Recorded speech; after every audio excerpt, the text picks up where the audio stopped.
আসসালামু আলাইকুম।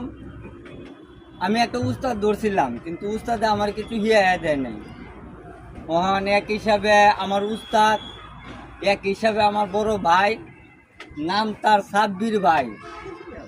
এখন আইসি সাব্বির ভাইয়ের কাছে, সাব্বির কাছে কিছু দিব, আমি কিছু নিমু ইনশাল্লাহ। এখন আমার উস্তাদে যদি আমার কিছু মন থেকে দে, তে নিয়ে আমি সন্তুষ্ট।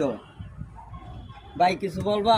আমার কিছু বলার নেই, যা বলার তো আপনিই বললেন। আমার বাইরে দেখেন। অবশ্যই ইনশাল্লাহ আমি দেওয়ার চেষ্টা করবো। আপনি যদি নেন তাহলে অবশ্যই পাবেন। চ্যানেল নাম চ্যানেলের নাম লাগতো না, কাটেন। আচ্ছা, ওকে, ধন্যবাদ সবাইকে। আমাদের নয়ন ভাই একটা ফেসবুক পেজ আছে, আরটি মিডিয়া 1.0। অবশ্যই বিনোদন আপনার জন্য করে থাকি। সবাইকে শুভকামনা রইল। ধন্যবাদ সবাইকে। আমাদের লাইক এবং কমেন্ট শেয়ার করবেন। ধন্যবাদ সবাইকে।